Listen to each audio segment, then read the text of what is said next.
Halo teman-teman, kita ketemu lagi di cerita jam 10 malam. Admin di sini akan menceritakan kisah horor, mistis, atau kejadian janggal lainnya. Tapi sebelum admin mulai bercerita, tidak salahnya untuk kalian subscribe dan nyalakan loncengnya.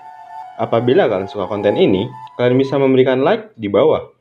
Malam ini, admin akan membawakan cerita yang cukup terkenal di sekitaran Jawa Barat.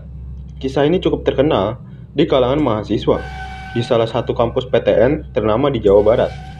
Kisah ini diceritakan oleh seorang yang namanya disamarkan. Sebut saja Dika. Saat kejadian horor menimpa Dika, Dika masih berstatus maba atau mahasiswa baru, di mana persyaratan yang harus dilaksanakan mahasiswa baru adalah tinggal di asrama kampus selama 1 tahun. Kejadian ini bermula ketika Dika dan temannya, sebut saja Ronald, baru menyelesaikan rapat UKM pada pukul sekitar 20.00. Dika dan Ronald memang teman sekamar dan merupakan satu jurusan juga. Pada malam itu, memang sangat gelap. Ronald dan Dika menyusuri koridor asrama yang sudah mulai sepi. Hanya beberapa kamar yang masih menyala, tanda bahwa mahasiswa tersebut belum tertidur. Di gedung asrama tersebut memang memiliki satu aturan yang terbilang aneh, yaitu mahasiswa yang tinggal di asrama harus tidur sebelum pukul 22.00. Ya, terbilang aneh untuk para mahasiswa yang biasanya mereka bebas untuk beraktivitas sampai jam berapapun. Saat itu Dika dan Ronald masuk ke dalam kamar mereka. Dika yang memang sudah lelah langsung duduk di pinggir ranjang, sedangkan Ronald segera membasuh diri. "Oi Dik, GC kalau mau mandi, kita harus buruan tidur nih," ucap Ronald. "Gak ah, ngapain sih, kayak anak kecil aja, disuruh-suruh gitu," balas Dika dengan nada agak kesal. "Lagian, aturan dari cutting tuh aneh banget ya sih," tambahnya. Ronald pun hanya menghela nafas dan menganggukkan kepala, dan keheranan dengan kelakuan Dika tersebut. Ronald segera mandi kala itu, sedangkan Dika masih berbaring di ranjang dan menyalakan AC. Kamar mereka memiliki lampu yang sedikit redup dari kamar lain. Setelah Ronald selesai mandi, Dika duduk di meja belajarnya. Ia bilang ia hendak menyelesaikan tugas dari dosen yang diberikan kepadanya. "Dik, udah tidur aja, udah jam segini nih, ntar lu melanggar aturan malam," ucap Ronald untuk mengingatkan Dika. "Paling juga akal-akalan cutting, biar pada nggak begadang. Lagian, mending gue begadang ketimbang harus kena maki dosen gue," ucap Dika kesal. "Ya udah, terserah lu aja," kata Ronald. Ia kemudian duduk di ranjang kasur. Hingga tak lama kemudian, teman sekamar mereka yang lainnya, sebut saja Riko, sampai di kamar. Saat itu, Riko habis mengerjakan tugas kelompok di luar. Riko langsung tidur tanpa mandi terlebih dahulu. Saat itu kamar masih hening. Waktu sudah menunjukkan pukul 21:40 malam. Suasana makin hening dan lampu-lampu kamar mahasiswa lainnya perlahan mati, yang menandakan mereka sudah mulai tertidur, sedangkan Dika masih terus mengerjakan tugasnya. Malam sudah menginjak pukul 22.10 malam. Saat itulah Dika mendapat teror mistis. Awalnya, dia hanya mendengar kaca kamarnya diketuk berkali-kali. Saat ia menghampiri suara-suara tersebut, suaranya menghilang. Tapi Dika masih berpikir bahwa itu hanya akal-akalan cutting saja yang sedang berjaga malam. Kemudian, ia melanjutkan tugasnya.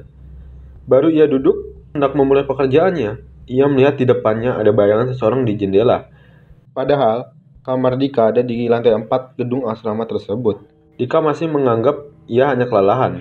Ia kemudian membuat secangkir kopi agar ia lebih segar.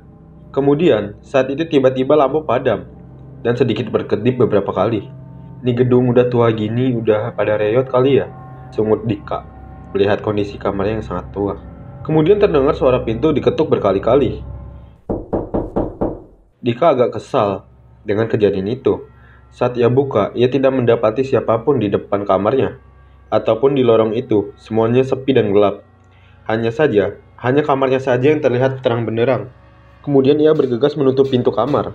Baru berjalan beberapa langkah dari pintu, terdengar kembali suara ketukan. Kemudian Dika bertanya, "Ya, siapa ya dari tadi ketuk-ketuk? Ada perlu apa?" teriaknya. Selama beberapa detik, suasana hening dan tidak terdengar apa-apa. Hingga kemudian ada suara membalas. "Orang sebelah," balasnya. Dika bergegas menuju pintu dan membukanya, berpikir bahwa itu adalah orang yang tinggal di kamar sebelah, karena ia pikir maksud kata orang sebelah adalah orang yang tinggal di kamar sebelahnya. Namun, alangkah terkejutnya Dika saat melihat sosok yang berada di hadapannya. Benar-benar orang sebelah. Badannya hanya ada sebelah saja. Lantas, Dika berteriak sekencang mungkin dan membanting pintu. Ia sangat panik dengan sosok yang ia lihat. Dika tampak syok dan perlahan-lahan ia mundur ke dekat meja belajarnya. Belum sempat ia duduk, jendela kamarnya diketuk dengan sangat keras. Namun anehnya, Ronald dan Rico tidak mendengar apapun. Mereka berdua tetap tidur dengan nyenyak. Dika sangat ketakutan sehingga ia juga menjauhi jendela. Ia berjalan mendekati kamar mandi, dan tanpa ia sadar, orang sebelah tersebut ada di sampingnya. Dika hanya tertegun dan tidak bisa berkata apa-apa dan diam saja.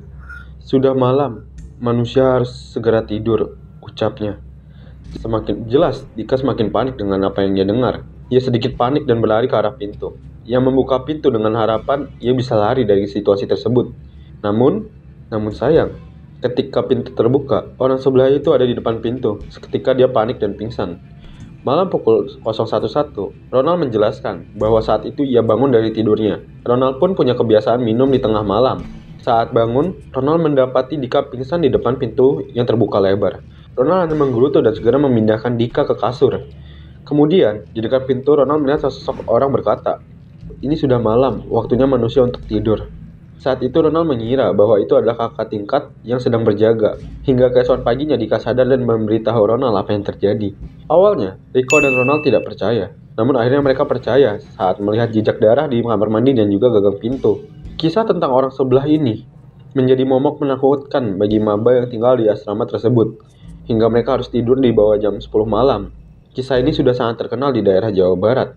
Konon katanya orang sebelah tersebut adalah hantu yang mendiami wilayah tersebut. Karena sebelumnya di lokasi asrama tersebut ada sebuah pohon keramat dan juga beberapa makam. Yang konon katanya arwah orang sebelah tersebut adalah salah satu penunggu makam tersebut. Tadinya gedung asrama tersebut berjumlah 3 gedung. Namun terjadi banyak kisah mistis di gedung kedua atau gedung B. Hingga akhirnya gedung B tersebut dirubuhkan dan hanya menyisakan gedung A dan juga gedung C. Oleh sebab itu, orang sebelah meneror 2 gedung tersebut. Hingga saat ini, orang sebelah tersebut masih mendiami wilayah tersebut dan meneror mahasiswa yang tidak tidur pada pukul 10 malam. Begitulah kisah Dika yang berjumpa dengan sosok orang sebelah. Jika kalian memiliki komentar, jika kalian memiliki kisah mistis atau horor lainnya, kalian dapat segera menuliskannya di kolom komentar. Jika kalian suka cerita ini, kalian bisa like video ini dan admin akan terus mencari kisah mistis di sekitar kalian. Jangan lupa untuk berdoa sebelum tidur, karena siapa tahu ada yang menemani kalian.